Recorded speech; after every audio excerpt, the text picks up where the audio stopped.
Innal hamdalillah nahmaduhu wa nasta'inuhu wa nastaghfiruh wa na'udzu billahi min shururi anfusina wa min sayyiati a'malina. May yahdihillahu fala mudilla lahu wa may yudlilhu fala hadiya lahu.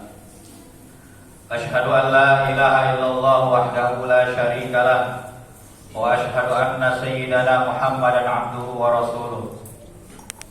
Wasafiyuhu min khalqihi wa khaliluh. Annahu qad ballagha risalah wa addal amanah wa nasaha ummah wa kashafa Allahu bihil ummah wa jahada fillahi haqqa jihadihi hatta ataahu al-yaqin. Wa salawatullahi wa salamuhu ala rasulina Muhammadin wa ala alihi wa sahbihi ajma'in. Amma ba'd. Faya ibadallah, usi nafsi wa iyyakum bittaqwallah wa ta'atihi la'allakum tuflihun. Faqad qala Allah subhanahu wa ta'ala fil Qur'anil Karim, a'udzu billahi minasy syaithanir rajim. Bismillahirrahmanirrahim. Ya ayyuhalladzina amanu taqullaha haqqa tuqatih wa la tamutunna illa wa antum muslimun. Ma'asyiral muslimin, jamaah salat Jumat Masjid Muslim Indah yang dirahmati Allah Subhanahu wa taala. Marilah senantiasa meningkatkan nilai ketakwaan kita kepada Allah Azza wa Jalla. Nilai ketakwaan yang Allah dan Rasul-Nya perintahkan kepada kita. Sebagaimana Rasulullah sallallahu alaihi wasallam memberikan contoh melalui perkataan beliau, at-taqwa huwa imtithalu awamirillah wa ijtinabu 'anil nawahi. Takwa itu adalah implementasi daripada pribadi seorang muslim yang berusaha sekuat tenaga, sekemampuan jiwa dan raga untuk senantiasa melaksanakan apa yang Allah dan Rasul-Nya perintahkan, dan juga berusaha untuk menjauhkan apa yang Allah dan Rasul-Nya larang sekemampuan para umatnya. Ma'asyiral muslimin yang dirahmati Allah Subhanahu wa taala. Dan selanjutnya mari kita memperbanyak syukur kita kepada Allah Subhanahu wa taala atas limpahan nikmat yang Allah berikan kepada kita, yang mana setiap detik daripada nafas yang keluar dan masuk melalui jantung kita, Allah Subhanahu wa taala menitipkan rezeki kepada kita. Maka dari itu di dalam surat An-Nahl ayat 18 Allah berfirman, wa in ta'uddu ni'matallahi la tuhsuha. Sekiranya kita mencoba untuk menghitung nikmat yang Allah berikan kepada kita, niscaya tidak akan pernah cukup dan tidak akan kita mampu untuk menghitung nikmat yang Allah berikan kepada kita. Di antara nikmat yang Allah berikan kepada kita adalah rezeki yang Allah turunkan dan Allah berikan kepada setiap individu baik manusia maupun makhluk lainnya. Maka dari itu di dalam Al-Quran Allah Subhanahu wa taala memberikan kurang lebih ada 8 dari cara Allah memberikan rezeki kepada umat, kepada makhluknya, kepada hambanya, terutama kepada manusia. Kurang lebih ada 8 cara Allah memberikan rezeki kepada kita. Yang pertama, Allah sudah menjamin rezeki tiap makhluk, baik makhluk yang melata maupun makhluk yang bernyawa lainnya. Maka disebutkan dalam Al-Quran, wa ma min dabbatin fil ardi illa 'ala Allahi rizquha. Di dalam surat Hud disebutkan bahwa tiada hewan yang melata, atau hewan yang bertebaran di muka bumi ini kecuali illa 'ala Allahi rizquha, kecuali Allah telah memberikan rezekinya.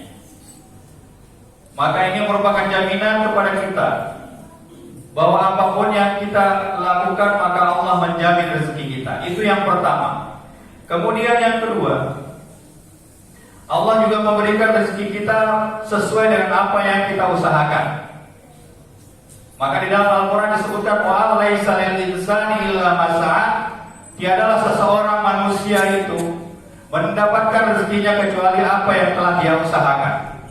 Selain Allah telah menjadikan kita, telah mengkadarkan kita rezeki ini, dijamin kita diberikan rezeki oleh Allah Subhanahu wa taala, tapi di sisi lain Allah juga memberikan gambaran bahwa apa yang kamu lakukan dari usaha tersebut, maka itulah yang akan kamu dapatkan. Wa allaisa lil insani illa ma sa'a. Bahwa manusia akan memperoleh seperti apa yang mereka usahakan. Tapi di sisi lain Allah juga memberikan gambaran bahwa ternyata tanpa usaha pun, atau kita memberikan rasa syukur kita kepada Allah Subhanahu wa taala atas apa yang Allah berikan kepada kita, maka Allah menambahkan rezeki kita. Maka di dalam ayat lain disebutkan, la in syakartum la azidannakum wa la in kafartum inna adzabi lasyadid. Sekiranya kita bersyukur atas nikmat yang meskipun menurut kategori kita adalah sedikit, kemudian kita syukuri, maka pasti di situ lamun takkid. Di dalam Al-Quran disebutkan lamun takkid, lam kepastian. Ketika kita bersyukur terhadap nikmat yang Allah berikan, maka pasti Allah menambahkan nikmat tersebut. Maka sedikit apapun yang Allah berikan kepada kita, syukuri hal tersebut. Kemudian yang keempat, di dalam Al-Quran juga disebutkan di dalam surah Talaq ayat 2 dan 3, selain daripada usaha bersyukur pada Allah Subhanahu wa taala, pesan yang Allah berikan kepada kita yaitu meningkatkan ketakwaan itulah juga menjadi jalan untuk kita mendapatkan rezeki. Wa may yattaqillaha yaj'al lahu makhraja wa yarzuqhu min haitsu la yahtasib. Bahwa seseorang yang ketika dia selama hidupnya berusaha untuk menjalankan apa yang Allah perintahkan, menjauhi apa yang Allah larang, kemudian berusaha sekuat tenaga, maka itu adalah jaminan Allah akan memberikan rezeki yang tidak disangka-sangka. Bahkan Allah memberikan makhraj. Makhraj itu seperti apa yang kita keluarkan di dalam mulut, itu adalah cara kita mengucapkan ketika membaca kata demi kata dalam Al-Quran disebut dengan makhraj, tempat keluar daripada huruf tersebut. Maka ketika kita bertakwa kepada Allah, Allah memberikan contoh seperti mulut kita yang menjadi tempat keluar rezeki, tempat rezeki Allah berikan melalui tempat tersebut. Kemudian yang kelima, di dalam Al-Quran juga disebutkan bahwa kita dianjurkan untuk senantiasa memohon ampun kepada Allah Subhanahu wa taala. Di antaranya adalah memperbanyak istighfar kepada Allah Subhanahu wa taala. Di dalam hadis Rasulullah sendiri menyebutkan untuk kita senantiasa memperbanyak istighfar kepada Allah.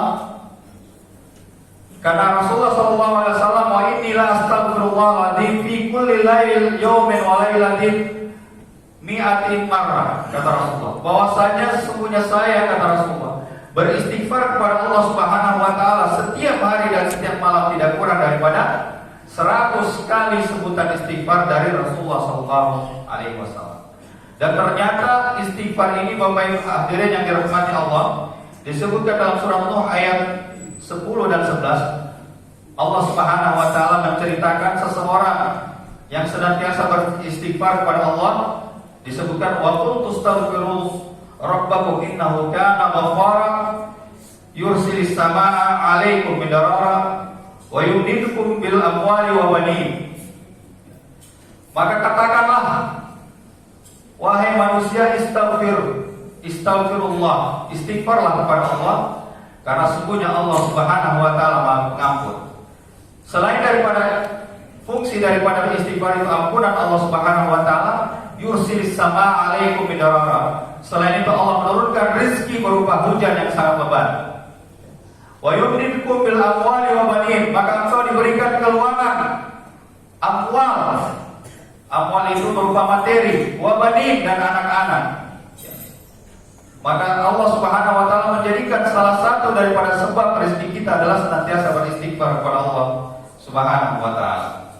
Kemudian yang keenam, di dalam ayat lain Allah Subhanahu wa taala menjelaskan wa'tihul ayyama minkum was-salihina min ibadikum iyakunu fuqara'a yughnihimullahu min fadli. Maka Allah Azza wa Jalla memotivasi seorang pemuda muslim untuk tidak takut melaksanakan yang disebut dengan pernikahan. Wankihul ayyama minkum wassalihin. Nikahilah orang-orang pemuda-pemuda bujang ini dengan wanita-wanita yang masih perawan. Wassalihina minkum, dan orang-orang soleh di antara mereka.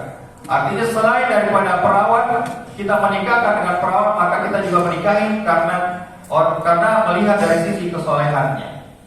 Maka di dalam hadis lain disebutkan tukahul mar'atu li arba. Dinikahi seorang wanita itu karena ada 4 sebab.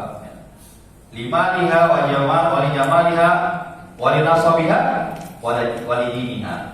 Maka salah satunya adalah kita melihat daripada kesolehan seseorang ketika akan menikahinya. Maka dengan kesolehan tersebut, kata Allah Subhanahu wa taala, "Iyakunu fuqara'a yughnihimullahu min fadli." Ketika kamu merasa kamu masih fakir, masih miskin, maka Allah menjamin Allah akan memberikan rezekimu dari nikmat yang Allah berikan. Wallahu wasi'un alim, dan Allah maha luas rezekinya dan maha mengetahui. Kemudian yang ketujuh, di antara cara Allah memberikan rezeki kepada kita, Allah memberikan kepada kita anak-anak, istri, maka itu adalah jalan Allah memberikan rezeki kepada kita. Di dalam Al-Quran disebutkan, wala taqtulu auladakum khasyata imlaq. Janganlah kalian membunuh anak-anakmu karena takut kalian menjadi binasa, takut kalian menjadi miskin. Nahnu narzuqukum wa iyyahum. Kami memberikan rezeki kepadamu wahai orang tua dan anak-anakmu. Maka selain Allah memberikan rezeki kepada orang tua yang menjaga anaknya dengan baik, Allah juga menurunkan rezeki kepada anak-anaknya.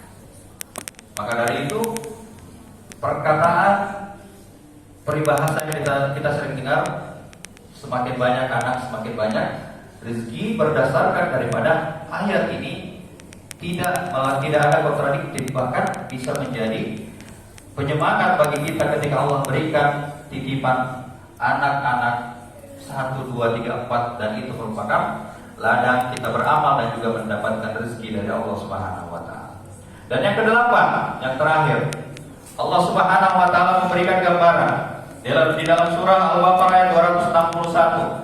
Matsalul ladzina yunfiquna amwalahum fi sabilillah. Salah satu kita bisa mendapatkan rezeki dari Allah Subhanahu wa taala adalah kita memancing Allah dengan rezeki yang kita infakkan. Dan ini yang sering menjadi motivasi orang ketika dia memberikan rezeki satu berharap 70 bahkan mencapai 700. Ini tidak salah karena berdasarkan ayat tersebut. Allah berfirman, "Matsalul ladzina yunfiquna amwalahum fi sabilillah." Perumpamaan seseorang yang menginfakkan rezekinya di jalan Allah Subhanahu wa taala, kamatsali habbatin ambatat sab'a sanabil. Diberikan contoh seperti satu benih yang ditanam di dalam tanah, kemudian tumbuhlah tujuh helai batang. Wa fi kulli sunbulatin mi'atu habbah. Dan setiap batang itu muncullah benih atau tumbuhlah buah mencapai 100 buah. Maka ketika 100 dikali 7 menjadi 700. Ya. Ini merupakan janji Allah Subhanahu wa taala dalam Al-Qur'an, ketika kita ingin mendapatkan rezeki Allah, maka kita juga berinfak kepada Allah melalui hamba-hambanya. Wallahu yudha'ifu liman yasha' wallahu wasi'un 'alim. Bahkan kata Allah, 700 itu bukan batas maksimal. Wallahu yudha'ifu liman yasha', bahkan Allah bisa menambahkan lebih dari 700. Wallahu wasi'un 'alim. Maka dari itu, ketika kita diberikan keluangan rezeki di tempat yang istimewa seperti kita berada di Mekah dan di Madinah, Allah Subhanahu wa taala menganjurkan kita untuk menginfakkan apa yang kita miliki di sana juga sebanyak-banyaknya. Karena di tempat yang istijabah, di tempat yang istimewa, maka Allah bisa menambahkan lebih dari 700 sebagaimana yang Allah janjikan ini. Karena dengan kalimat Allah Subhanahu wa taala, wallahu yudha'ifu liman yasha' wallahu wasi'un 'alim. Dia terbatas daripada rezeki yang Allah berikan kepada kita. Ma'asyiral muslimin yang dirahmati oleh Allah Subhanahu wa taala. Oleh karena itu, Kalau kita lihat di antara 8 cara Allah memberikan rezeki kepada kita, ini semua tercakup dalam ibadah-ibadah amal soleh yang kita lakukan sehari-hari. Maka dari itu jadikanlah amal soleh ini sebagai mulazamah, sebagai kebutuhan yang kita lakukan setiap hari, sehingga tanpa kita sadari Allah memberikan pintu-pintu rezeki kepada kita dari tempat-tempat yang tidak kita sangka-sangka. Masyaallah muslimin yang dirahmati oleh Allah Subhanahu wa taala, demikianlah khutbah yang singkat ini, semoga memberikan manfaat kepada hadirin dan juga terutama kepada khatib.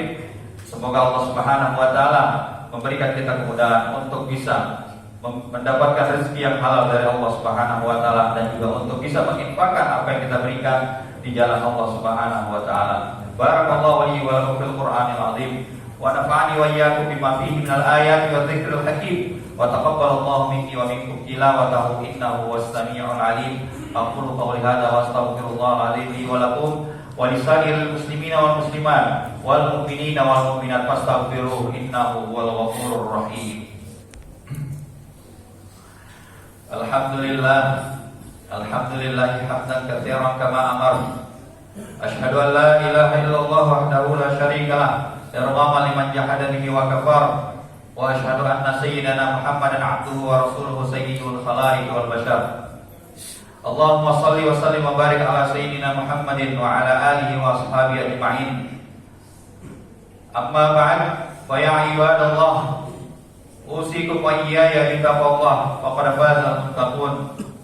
Wa alamu anna Allah amarakum bi amri bada fihi bi nafsihi wa sanna bi malaikatil musabbihati bi qudsi wa lam yazal qailan alima inna Allaha wa malaikatahu yusalluna 'alan nabi ya ayyuhalladzina amanu sallu 'alaihi wa sallimu taslima. Allahumma shalli wa sallim wa barik ala sayyidina Muhammadin wa ala alihi wa ashabihi ajma'in. Wardallahu ma'al khulafa'ir rasyidin sadatina Abi Bakr wa Umar wa Uthman wa Ali wa baqiyatis sahabati wat tabi'in wa tabi'it tabi'in wa alaina ma'ahum bi rahmatika ya arhamar rahimin. Allahumma ighfir lil muslimina wal muslimat wal mu'minina wal mu'minat al ahya'i minhum wal amwat innaka sami'un qaribun mujibud da'wat wa ya qadiyal hajat. Allahumma a'izzal islam wal muslimin wa ahlikil kafarata wal musyrikin. Allahumma arzuqna rizqan halalan tayyiban bi rahmatika ya arhamar rahimin. Rabbana taqabbal minna innaka antas sami'ul alim wa tub 'alaina innaka antat tawwabur rahim. Rabbana atina fid dunya hasanah wa fil akhirati hasanah wa qina adzabannar. Ibadallah, innallaha ya'muru bil 'adli wal ihsan wa ita'i dzil qurba wa yanha 'anil fahsya'i wal munkari wal baghi ya'idukum la'allakum tadhakkarun. Fadhkurullahal 'azim yadhkurkum washkuruhu 'ala ni'amihi yazidkum was'aluhu min fadlihi yu'tikum wa la dzikrullahi akbar wallahu ya'lamu ma